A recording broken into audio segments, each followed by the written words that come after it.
This is the Build Tech Stack Equity Podcast. We dive into the inspiring stories of underrepresented tech entrepreneurs and investors. This episode is courtesy of Tesoro AI, the #1 recruiting firm for software development and AI talent. All right, Kevin, welcome to the show. I appreciate you taking some time out to join us. Thank you. Thank you for having me. Absolutely. So, fund manager at Serac Ventures. Before we get to that, though, I do want to learn a little bit more about you and talk about kind of your path. I know you spent a bunch of time on the investment side, but to give folks context into who you are in your professional career, would love for you to give us some background. I'll give the high level first. Okay. And then we can dig in deeper as you see fit. I actually got my degree in civil engineering.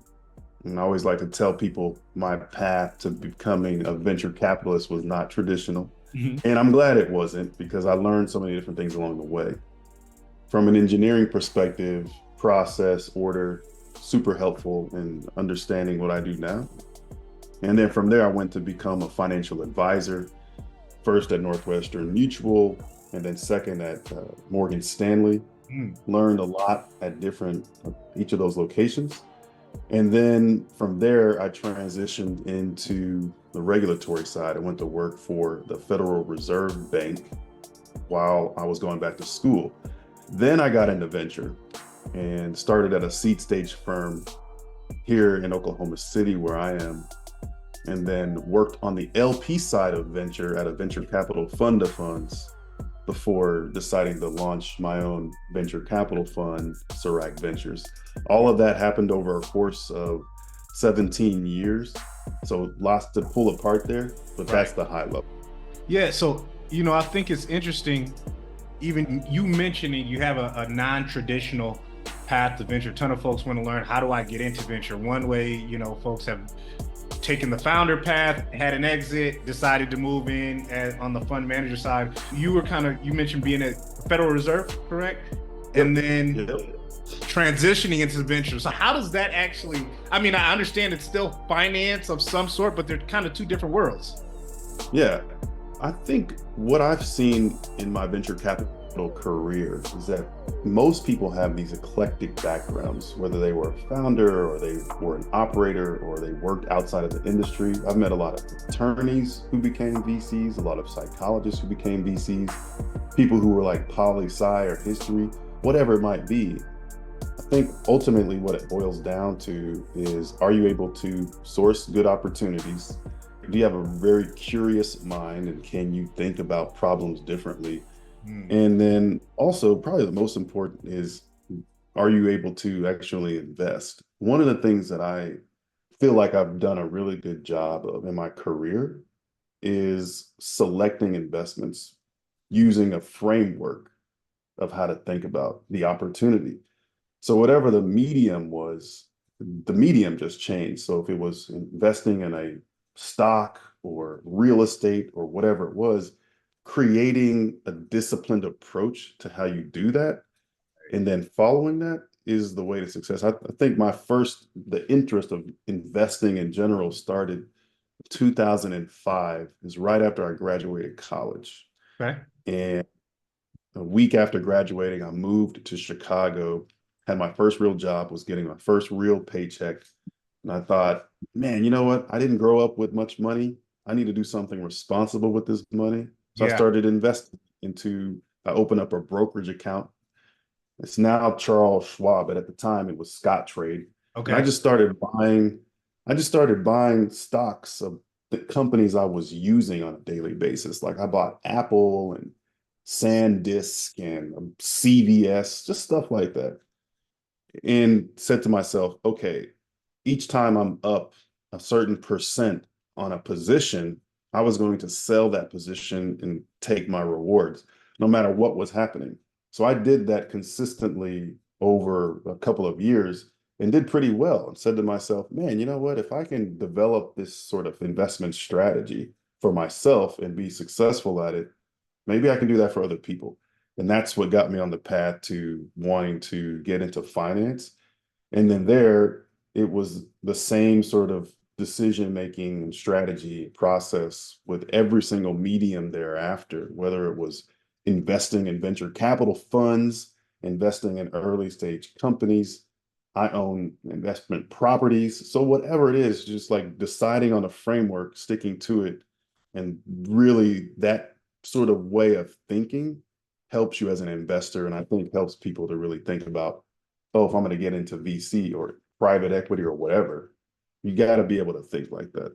Right. And so that first role you had as a VC or at the VC firm, what did it look like? I mean, I know it can look various ways depending on where you are. Was it more, hey, let me go out and source deals?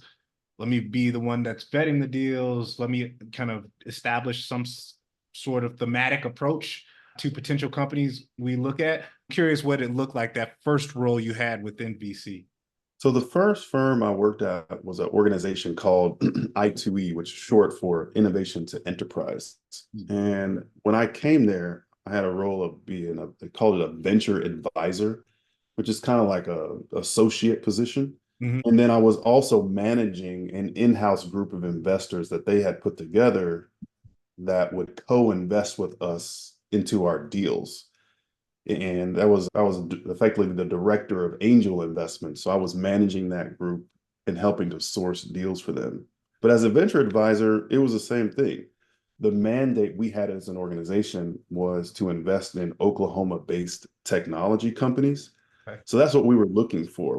Within that, we invested in biotech companies and then just other technology companies. I'm not an expert in life sciences or healthcare, so I didn't focus on those types of companies, but all the rest of them I did. So it wasn't just sourcing them. When we found them, we were helping them with their financial modeling, with their sort of operations, finding talent, just sort of the standard things.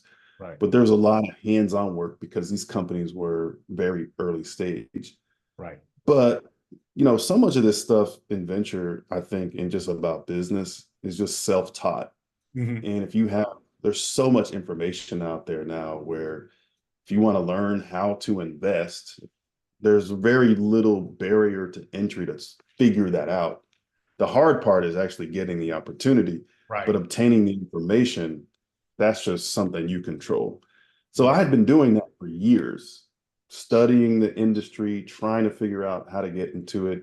And at the Federal Reserve, part of what I took away from that role was we would go into these banking institutions and they would hand us a portion of their loan portfolio, and we would sit down and go through each one of those companies and just figure out, is this a good company that the bank actually made a loan to? Mm-hmm. And it was through that process where I started to understand, one, how the money system worked, and two, how companies actually leveraged up how they operated and did all these different things. I never thought I would get that type of takeaway from working there, but it was like consulting to a certain degree, because you really had to understand what was happening in order to assess whether the bank was doing a good job of giving people money, which in essence is not venture, it's more debt, but it's the same sort of concept of, are they validating this company well enough to give them capital? Yeah. And on the venture side, it's both debt and equity, but usually more equity. Right. Yeah, that's interesting because the experience I had, and I remember specifically moving from investment banking and then over to the private equity, growth equity side. And, on the investment banking side, you're doing a lot of analysis, but ultimately you are the advisor, you are the middleman, you're trying to get a transaction done. When you move over to the buy side, VC, growth equity, PE, the core question, is this a good business? Right. And so that leads to an entirely different way of thinking, right? Which is what you reminded me of as you're explaining your experience at the Federal Reserve, looking at loan portfolios and saying, is this a good business? Yeah, absolutely. So, I mean, I think early on in my career, and younger people will ask me, what do I need to do to move up in my career or get in venture? And I'm like, one, there's no linear path in life in general. I can talk more about the personal stuff if you want, but I always tell people that the epiphany I had when I was 6 months into my job at the Fed, which was challenging for me because I'm like super outgoing and that job is very analytical. You're kind of isolated. I was like, man, I hate this job. Like, why am I here? Why am I doing this? Then I heard this voice, like this voice in my head that said, wherever you are, be there.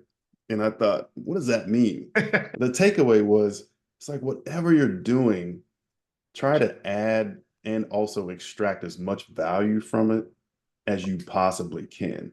Because ultimately, you're still working toward your goal, but everything you're doing is one additional piece to the puzzle to help you achieve that bigger goal.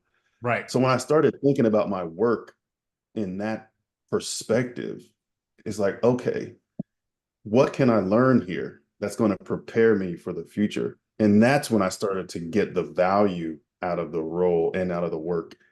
And I've adopted that mentality with everything I do. Yeah, no, that's actually great. Because I mean, you've got a lot of folks who are sitting in, some sort of role, and they may not be happy with the company, the culture, whatever. And so you may question like, why am I here? And then you kind of disconnect. But focusing on the bigger picture and thinking through, all right, well, what value can I pull from this since I'm gonna be here anyway? You're gonna be here anyway. So you can either Yeah. complain about it or actually embrace it and just dive in. If you're a hiring manager and you appreciate the unique skill sets required to build AI solutions, then I would highly suggest you get your hands on our AI talent salary guide. As you know, one of the greatest challenges in building AI products is acquiring the right team. Over 100 plus pages, we dive deep into our global AI talent acquisition strategies. And with our networks in Latin America, we also provide you with actionable advice on how you can scale up your AI team cost efficiently. Once you explore our AI talent acquisition strategies, you'll never look at hiring the same way again. Links are in the description. So getting back to this question of what makes a good business, or is this a good business? I want to talk about your experience as an LP, right? Sitting on the limited partner side. And now you're thinking through, how do I make investments into, and you can tell me more where those dollars went to, whether it be venture, private equity, hedge funds, but would just kind of love to learn more about that experience, because I think it is a side of the world we don't really necessarily get to dig into too much. Yeah, and that was sort of an eye-opening thing for me. But again, going into that role, it was about the frameworks. It was just a different one level up versus sort of into the weeds. I actually felt like it was a harder job for me. And you would think it's not because there's less details, but I wouldn't say it's less details. It's just different details. The decision is harder because the decision is that much more concentrated. And once you make the decision, there's absolutely nothing you can do about that decision thereafter. And Right. what I mean by that is this: when you invest in a company, it's likely that company is going to raise additional capital. And as a VC, your job, the value add, is helping them with different things operationally, such that if they need to tweak something or modify, go to market strategy or add a different team member, you can sort of help with that. And if they need additional capital, you can say, oh, well, we're not going to reinvest, or we are. Right. But when you invest in a venture capital fund, it's a totally different type of analysis. You want to meet the entire team. You want to talk to the underlying portfolio companies. You do reference checks with other people in the market. There's so much stuff that goes into it. And often the diligence takes longer because once you make that decision, you're committed to fulfill whatever amount you said you were going to invest. You got to fulfill that commitment over a usually 3 to 5 year period, but you're locked in for until that fund terminates. So going there, for me, I understood how funds operated, but one of the things I loved and learned and sort of pulled from the experience was, how do institutional investors make decisions and how do they analyze fund managers? To who are the institutional investors in the world that are doing this. I got to meet a ton of those people. And then also being on the front end of all the technology that was developed. So for example, as a VC, you have to focus in a very specific vertical. in order to be effective and help entrepreneurs with things that they need. For us at Serac Ventures, it's fintech, B2B SaaS, and like commerce enablement solutions. But when you're investing in a fund, they're also investing in a variety of different categories of technology. So one of the fun things that I experienced at these annual meetings that I would go to is talking to all these different types of founders building all these different types of technologies. So I always felt like I was at the forefront of so much technological advancement, and you got to see it all. It was that was really fun. In fact, I miss going to some of those annual meetings to see how they did it, and then hearing the perspectives of so many different venture capitalists, like really smart people who were running and leading these firms, and you could get inside their minds of like the how they did what they did versus now you can do that, but VCs are a bit more guarded when they're talking to other VCs than when they're talking to someone that could potentially invest in them. So I think having that perspective has helped, and also just visibility on so many different types of presentation decks and so many different nuances of if you're raising capital, who you should talk to and who you shouldn't talk to. It has helped inform what I'm doing now at Serac Ventures. But I think it made me a better fund manager because you learn at a very detailed level what it takes to actually operate and grow an institutional level venture capital fund. Right, right. And one thing I would love to get your perspective on is you mentioned who you should actually be talking to as someone who is raising a fund, right? So someone who has no experience actually going out and raising a fund, you may just think whoever can write a check, but like the world, the universe of check writers can varies from sovereign wealth funds to high net worth individuals to pension funds, and they all have their own different criteria. Kind of how are there any things that you took away or that you could share that will be particularly helpful for folks who aren't as well versed in going out and fundraising? If they're raising a fund, right? Okay, I'm about to drop some gems on your listeners right now. It's about to get real. Okay, so let's just start with, say, foundations or endowments. All right, a foundation or endowment, if they're $1 billion or less, they're going to work with an investment consultant like a Cambridge Associates or Stepstone. And I'm not dropping names because I know people there, just giving you an example. Right. Well, then you say, okay, so you reach out to the chief investment officer at an endowment thinking that they're going to meet with you and they're going to look at your fund stuff. No, that's not how it works.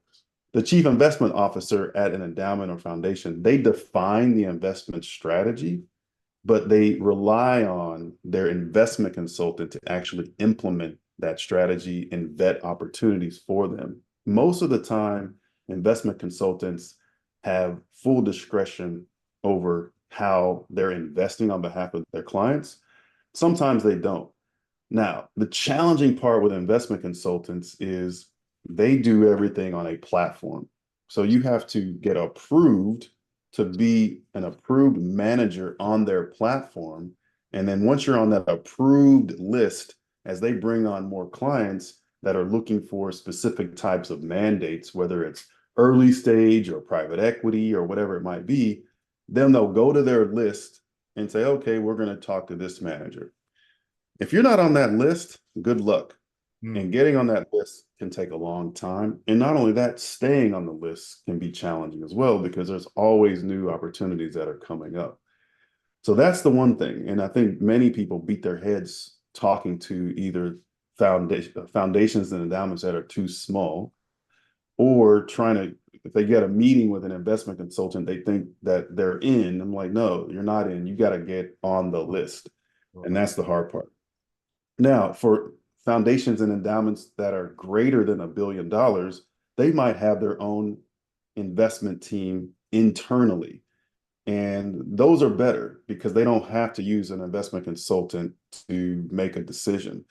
So in those cases, you're either going to reach out to the head of research, director of investments, sometimes it's the CFO, But in most cases, it's never the chief investment officer. A lot of people try to reach out to CIOs. I'm like, no, they're so busy. They don't have time to meet with a single manager. They have a team of people that does that for them.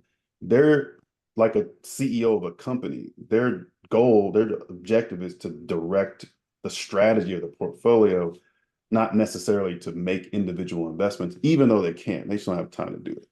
So that's foundation endowments and investment consultants. So then you have sort of the next rung below that, pension funds. Right. Now, as you know, Darius, pension funds are huge. Right. They also use investment consultants, but they're often so big. If you're raising a small fund like mine, it's just not even worth talking to them because their allocation amounts can be so large. Right. Most Small, of I the mean, time, what would you consider small in the world of VC? to a pension fund or endowment, probably sub 100 million. Sub $100 million fund. Okay. Yeah, definitely. And that's considered small to them. Maybe some of them are maybe 50 million, but I would say for the most part, sub 100 million is too small. They also have concentration limits, as you know, meaning that even if they do love your fund, they cannot be more than 20%, in some cases 25% of your total fund size. So that's another. And then you have family offices, which are great. The challenge with family offices is they're very difficult to identify, to find who they are, because they don't have like, oh, so and so family office. Some of them do, but for the most part, it's like LLCs or corporations, or it's just a company that the family owns and they just happen to invest on the side, but they don't advertise. They're not as formal as a investment consultant or traditional investment shop is. Now, for the ones that are a little bit bigger, here's what happens. They'll hire a small team to help manage their portfolio. That team might advertise. And usually, if their investment portfolio is successful, they'll start trying to implement their investment strategy for other families that they know. Then they become a multi-family office. And it's the same sort of positions. They'll hire like a head of research. They'll hire a CIO. These are the people, like the head of research. Like I always look for that person because they're the frontline person to determine whether or not your fund or fits their strategy. So that's who you go after. Not sometimes if they have principals or associates, maybe, but that's usually not the case. So that's endowments, foundations, and family offices. And then probably the last one, if you're raising a fund, high net worth individuals. The challenge with them is you really have to have a personal relationship with them. Many times they're investing in you and then your strategy. So if people are fundraising in this sort of manner, I always think about it from that perspective, like concentric circles. You have your high net worth family offices, endowments and foundations, and then at the end is the pension funds, the really big ones. When at my last role at the fund of funds, we could invest across the spectrum. We were typically on that outer shell of the concentric circle because we were large enough to work with pensions, endowments, and foundations. And then the high net worths were too small, even if they wanted to invest.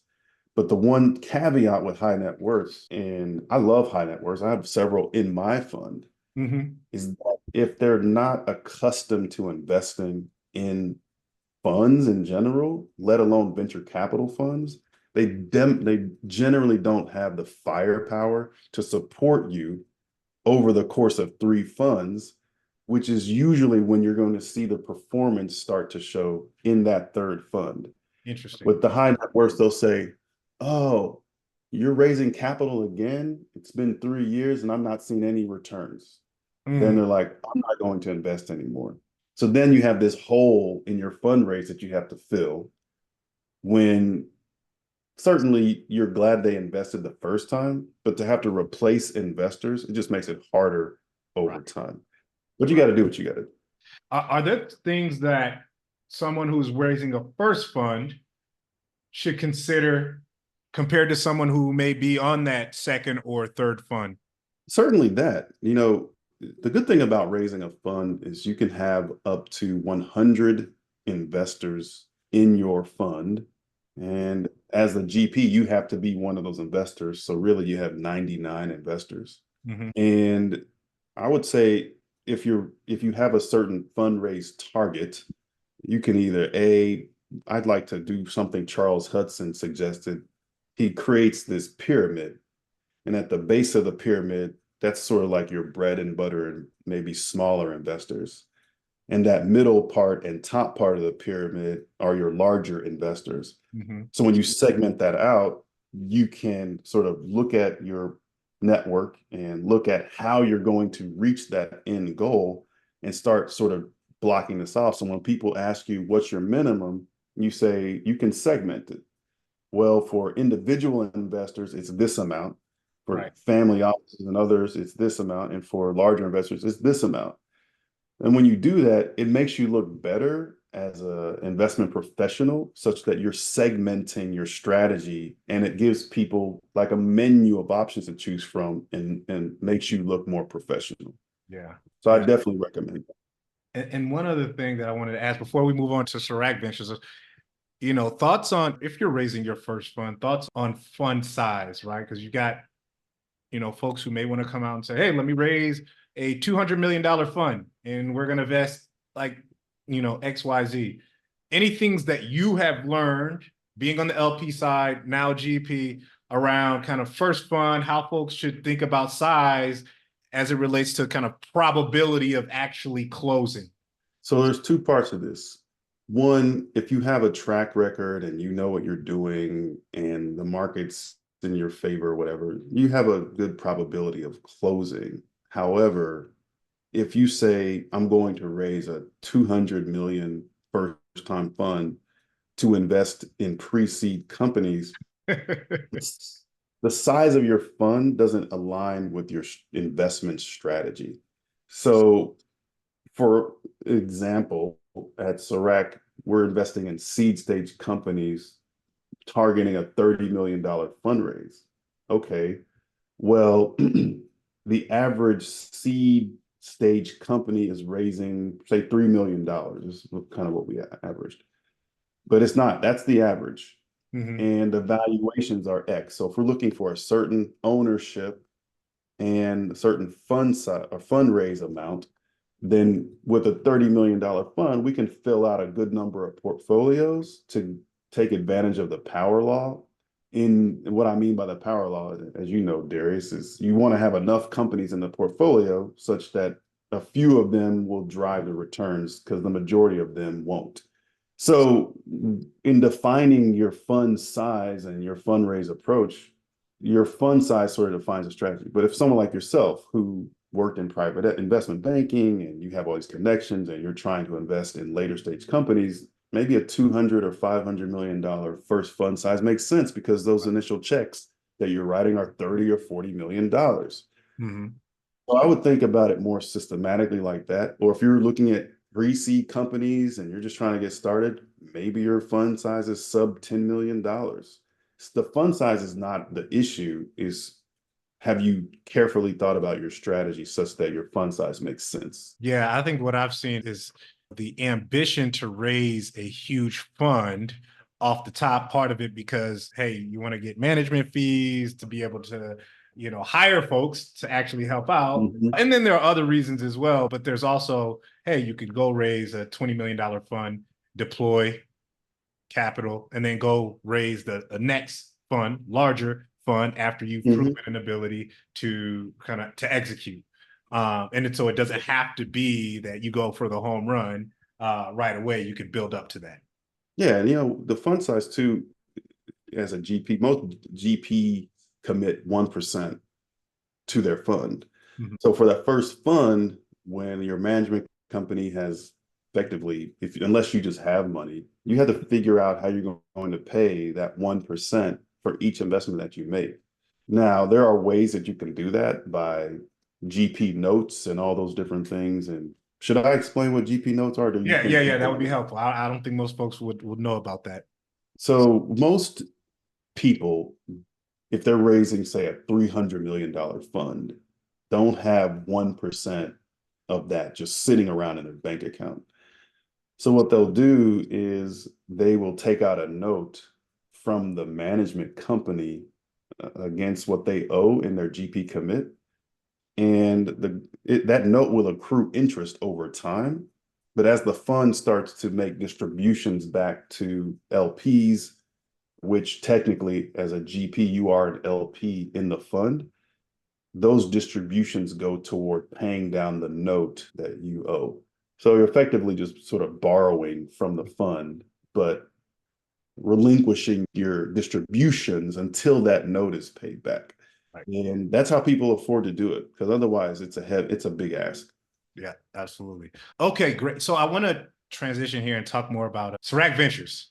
Okay, so launched Serac Ventures. I think you just mentioned $30 million target. How'd you think about, we talked earlier about defining criteria for the types of companies that you want to invest in. So maybe an easy way to ask this question is, if I'm a founder, how do I know, what's the criteria and how do I know if I fit into Serac Ventures criteria? So I try to think about criteria by way of alignment with what me and my team can actually deliver. So I love financial technology companies, financial services companies, because I worked in that sector for such a long time. When we're talking about the nuances of how people navigate building solutions within that area, I can actually add value. There's so much stuff that occurs on a regulatory side, on the go-to-market side, just customer behaviors. I get that. So that's one of the sectors we look at. Then I have another person who worked for large enterprise companies. He does a lot in that space. And then someone else on the team is really good with B2C companies.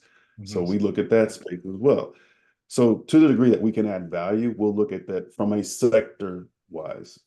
If it's healthcare or life sciences, I understand that space because had exposure to that when I was at I2E, but it's not my specialty. So I tend to not look at those types of companies, and we have a list of companies we won't do. So that's the first thing. The other thing that we look at is just general screening criteria of must have a finished product, you got to have consecutive months of growth in your revenue. We're currently primarily focusing on US-based companies, even though we can invest internationally. For right now, we're focusing on the US. We want to see a unified team, ideally a diversely led team, like a minority or women-led team. That's not a requirement, but it's something that we prefer. So those are sort of a few of the initial checks. And then beyond that, as we're selecting and making the actual investment, we're looking for deeper things like founder market fit. Is this the right founder in the right market at the right time? We're looking at, is the market large enough such that they have the potential to continually grow into an expanding space? Business model longevity. Effectively, does this team and the product have the ability to evolve as the market evolves? One of the things I don't like are point solution feature type companies where they're solving for a feature, but not necessarily building the picks and shovels that a multitude of companies are going to use, such that they limit their growth. See a ton of those types of companies. And then the last one is, I think I may have already talked about it, but just product market fit, which are some of the standard things. So that's sort of our sort of strategy at Serac Ventures and how we screen and then select. But then down the line, it's the value add. The value add for us, every company needs help with fundraising. They need help with finding talent. They often need help with their go-to-market strategy. And we have, I won't say perfected that, but we provide a lot of hands-on support in that area. And to supplement what we do as a team, we built this, we call it our guild. It's a network of experts who help companies with specific problems as they grow. And I think that's the value that VCs bring. It's not just the capital. Right. And so can you talk a little bit more about the kind of the expert side? Because I can imagine folks, whether it's a first-time founder or they've had exits already, right? They may want to tap into some level of consultant who can help. So functional experts in, you said go-to-market, hiring, fundraising. Like, how does a founder actually kind of tap into, what does it look like to tap into that? I think we are consultants and service providers. I Mhm. never said, and I never will say, I'm an expert in all of these different business functions that a company has, but we should have access to the experts. So, for example, just this morning before this call, I was on the phone with a friend of mine who works at a tech company, and I was talking to him about data security and data breaches and how tech founders should be thinking about that. So I was talking to him about the internal mechanics of why this is such a big concern for companies and who are the service providers that help to solve these issues. Mm-hmm. And he's one of the members of this guild group. And I was talking to a fintech company yesterday, asking them about this specific problem that I was researching. And he validated that, yes, that's a problem. Here's how they should be thinking about this, X, Y, or Z. Mm-hmm. So the thing is, in concept, as a VC, you have to have a network to fill the gaps of things you don't know. Mm-hmm. And that's because you're not going to know everything. I mean, that that would be impossible unless, say, you're focusing on one specific thing 100% of the time. But most of the time, founders have a variety of different challenges that they're facing all the time. Yeah.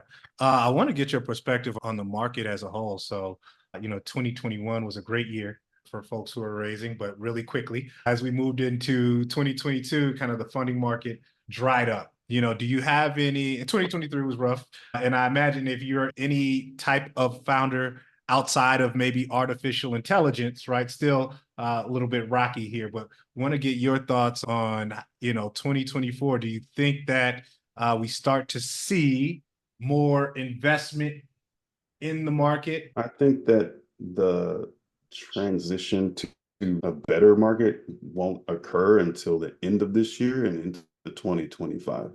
I hate to say that because everyone thought it was going to be like, oh, 2024 is going to be a great year. Yeah. And it's still like, I don't know. But just looking at trends in the data, we had like the lowest fundraising for VC in general, the lowest number of IPOs in general across like the last 5 or 6, 7 years.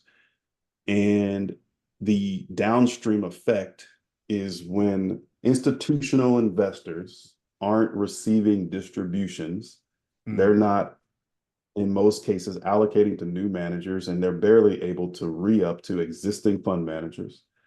So then what does that do? That causes the VCs, me and others, to pause on making a tremendous amount of new investments or deploying as quickly, focusing on supporting existing companies. So then new companies coming up the pipe, they're left trying to figure out, how do I get capital to grow my business? In the latest PitchBook report from Q1, there were 55 companies raising money right now. Mm-hmm. The capital to supply, the capital to demand ratio was like 1 to 2, meaning that for every dollar that is out there, there were like 2 or 3 people asking for it. And they had a little note in there saying something to the effect of, are there too many founders in the market right now? Like, maybe there are. I don't know. But everyone's sort of feeling the pullback of what's happening upstream, in that when these larger pools of capital aren't receiving distributions, it affects the whole line. And it's just a cycle that we're in. The last one occurred back in 2007 to 2000, and then it was like a big boom. But we're living in this era where we're coming out of this ZIRP era, zero interest rate policy, Right. where capital was just flowing freely. Mm-hmm. And now that's not happening anymore. IPOs aren't as frequent as they were anymore, but couple that with what was already happening in that companies that maybe should IPO are staying private so much longer. Mm-hmm. So there's all this like conflation of all these different things happening. So I get it. It's tough for fundraising. It's tough for managers like me who are like starting out in the market. Yeah. But I understand it's just a cycle. And once that cycle ends, it'll be better. I'm not saying it's going to be great, but it'll be better and it'll be different. What's the climate like for specifically thinking about managers, right? Like when you raise the fund, you make this commitment, hey, we're going to deploy capital within X amount of years, right? And then we're going to spend the rest of the time harvesting. But, you hit this moment where it's like, okay, well, let's focus on our existing companies versus new investments, right? Is there pressure for GPs to deploy so that there isn't so much dry powder? I'm curious what the thoughts are there related to kind of dry powder, but we also need to make, the right bets. I think there's about over $300 billion of dry powder just sitting on the sidelines. Now, going a layer deeper, the majority of that capital is resting with mega funds, 500 million or more. So it's skewed significantly to one side of the curve. And that leaves a lot of the rest of the managers sort of thinking, all right, people think there's a lot of money out there, but where that capital is needed the most, it's not there. I do think that this time that we're experiencing is forcing VCs back to fundamentals of not investing in hype, not investing quickly, and not investing just because they have money to invest. And more so taking their time, encouraging portfolio companies to reduce their burn, et cetera. And then also getting back to the philosophy, our job is to return capital to our investors within a 10-year time frame. And maybe that goes to 12 years because of our extensions that we can put onto the fund. You see the growth of the secondary funds coming to market who are sort of taking full advantage of this opportunity to scoop up these later stage opportunities that are just getting long in the tooth because they've been sort of stagnating in these growth stage portfolios for so long and they won't go public. So that's become a valuable exit strategy for some of these larger funds to provide liquidity to their investors.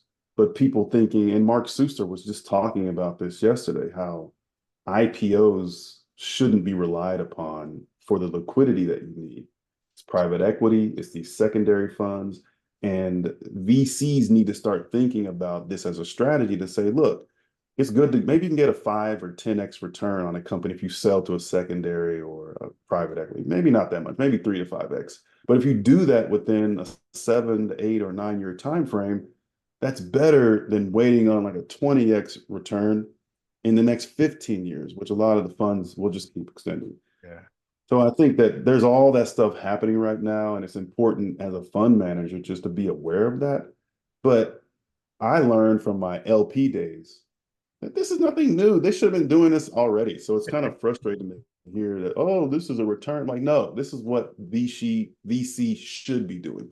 Yeah, which is interesting. I know in my PE days, we would specifically we would call them kind of VC deals where the valuation was so high that as a PE firm, probably not going to make the acquisition just because what we would have to pay is just way beyond any multiple that as a PE firm, right, but we're actually going to pay. And so the VC, because of how they structured their initial investment, now has tasked to rely on the IPO because maybe they were investing in hype, right, versus, focusing on the fundamentals, as you mentioned.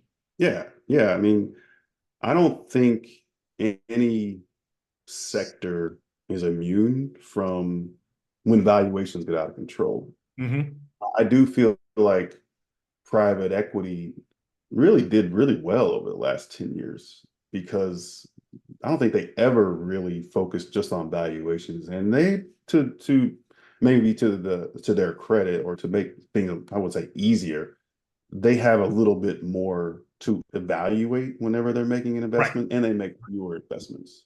So yeah, I don't know if it's fair to compare the two, but they're very similar. Yeah.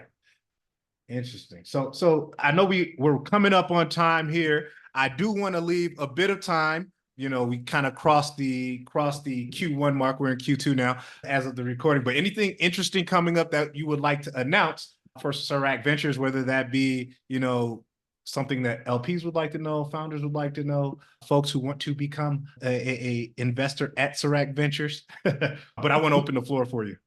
I feel like when you're considering investing in a new firm like mine, I'm an experienced investor. This is my first fund. The first year of building an organization is the hardest, especially in one of the toughest years in the industry, arguably the toughest. But most of that building is done. So we have hired a team, we've made investments, our infrastructure, we've had a first close, we brought in a really important anchor investor.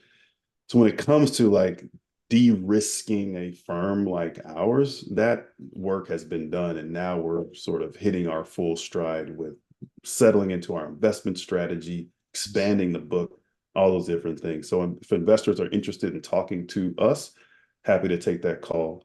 I also think maybe to founders out there as well, happy to have those calls as well. Every single Monday, we go through every single founder that has applied to Serac Ventures, and we respond to every single one of them.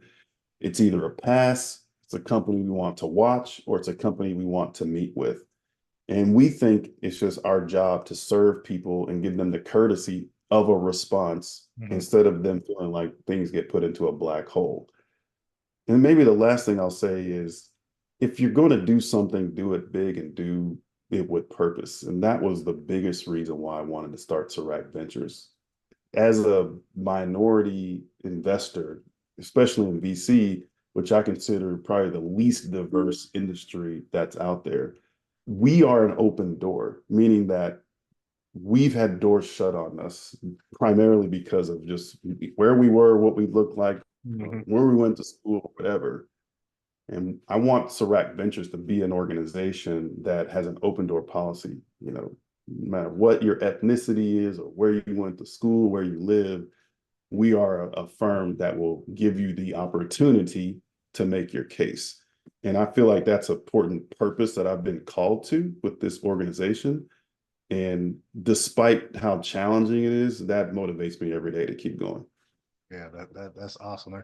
I love when GPs can actually get in and talk about the firm, because it makes venture capital more personal, right? Founders get to really understand that, look, kind of you guys are running the same race in a lot of ways.